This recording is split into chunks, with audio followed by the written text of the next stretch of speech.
আজকে যে রেসিপিটা আমি বানিয়েছি সেটার নাম শাহি পটল পনির। অবশ্য সবাই বানায়, তো আমিও একটু আজকে ট্রাই করলাম। প্রথমে পটলগুলো আমি ছোট ছোট টুকরো করে কেটে নিয়েছি, আলুগুলোও ছোট ছোট টুকরো করে কেটে রেখেছিলাম।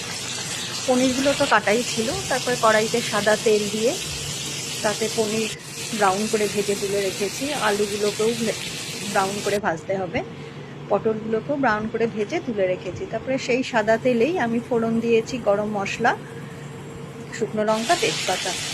পেঁয়াজ ফোড়ন দিয়ে লাল লাল করে ভেজে নিয়েছি। তারপরে এটাতে আদা বাটা আর কাশ্মীরি লঙ্কার গুঁড়ো দিয়েছি, জিরের গুঁড়ো, ধনের গুঁড়ো সব একসাথে দিয়ে একটু কাঁচা লঙ্কা দিয়ে ভালো করে কষিয়ে নিতে হবে। নুন হলুদ দিয়ে ভালো করে কষিয়ে নিতে হবে। তারপরে ওর মধ্যে এক এক করে পটল আলু দিয়ে ভালো করে মশলার সাথে মিশিয়ে নিতে হবে।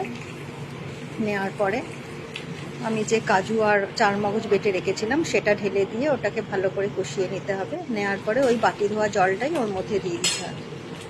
তারপরে ওখানে পনিরটা ঢেলে দিলাম, পনির দিয়ে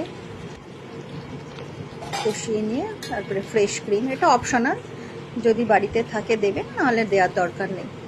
আমার কাছে ছিল তাই আমি একটু ফ্রেশ ক্রিম দিয়েছি। তারপরে ঘি, গরম মশলা দিয়ে লাস্টে কাসুরি মেথি দিয়ে নামিয়ে